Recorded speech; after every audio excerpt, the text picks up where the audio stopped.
నా పేరు మొహమ్మద్ ఇబ్రాహిం. ఓకే, ఎన్ని సంవత్సరాల నుంచి ఉంటున్నారు ఇక్కడ? ఇక్కడ 45 ఇయర్ నుంచి. ఓకే, కాంగ్రెస్ ప్రభుత్వ పాలన ఏ విధంగా ఉంది, ఇంతకు ముందు బీఆర్ఎస్ ప్రభుత్వ పాలన ఏ విధంగా అనిపిస్తుంది? కాంగ్రెస్ అంటే ఏం చేస్తలేదు ఇక్కడ. బీఆర్ఎస్ ఎప్పుడు వస్తే ఇప్పుడు మంచి అయిపోయింది. ఫస్ట్ కాంగ్రెస్ ఉండే అప్పుడు 200 ఇస్తారంట ఓల్డ్ ఉమెన్కి.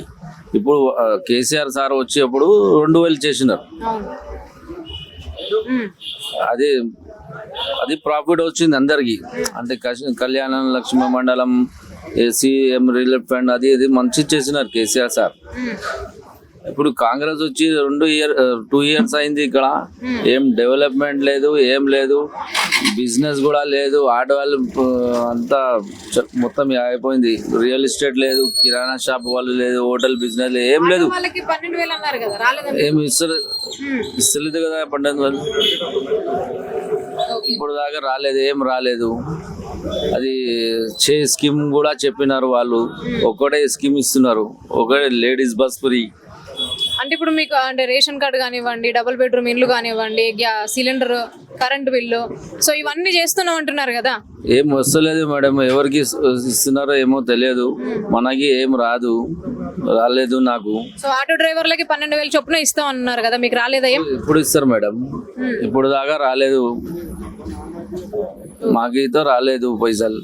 ఓకే, సో ఇక్కడ మరి మాగంటి గోపీనాథ్ గారు చనిపోవడం వల్ల బై ఎలక్షన్స్ వస్తున్నాయి. సో వాళ్ళ ఇంట్లో నుంచి వాళ్ళ భార్య సునీత గారు పోటీ చేస్తున్నారు, కాంగ్రెస్ నుంచి నవీన్ యాదవ్. సో మీరు ఏ పార్టీకి ఓటేస్తారు? మేము బీఆర్ఎస్ కి ఇస్తాం. బీఆర్ఎస్. ఓకే అన్న, థాంక్యూ. పేరు అంకుల్? షేక్ జహాంగీర్. ఎన్ని సంవత్సరాల నుంచి ఉంటున్నారు ఇక్కడ? ఇక్కడ 50 సంవత్సరం అయింది. ఓకే, అంటే ఇంతకు ముందున్న బీఆర్ఎస్ కేసీఆర్ ప్రభుత్వం ఏ విధంగా ఉంది, ఇప్పుడున్న రేవంత్ రెడ్డి ప్రభుత్వం ఏ విధంగా ఉంది? రేవంత్ రెడ్డి ఏముంది, మంచిగా చేస్తున్నాడు వాడు. అంటే మేము ఇచ్చినటువంటి హామీలు నెరవేరుస్తున్నాం అంటున్నారు కదా, ఏం ఇస్తున్నాడు? ఓకే, ఒకటే బస్ ఉంది. రేషన్ కార్డు రాలేదా మీకు? రాలేదు. డబుల్ బెడ్రూమ్ ఇల్లు రాలేదా? రాలేదు. ఓకే, మరి ఇక్కడ ఎమ్మెల్యే చనిపోయింది కదా, బై ఎలక్షన్స్ వస్తున్నాయి. సో వాళ్ళ ఇంట్లో నుంచి వాళ్ళ భార్య సునీత పోటీ చేస్తున్నారు, అటు కాంగ్రెస్ నుంచి కూడా ఒక 2-3 నాయకులు పోటీ చేస్తున్నారు, అంజన్ కుమార్ యాదవ్ అండ్ నవీన్ యాదవ్. సో మీరు ఎవరికి ఓటేస్తారు? నేను భార్యకి వేపిస్తాం. Okay, TRS. Okay uncle, thank you.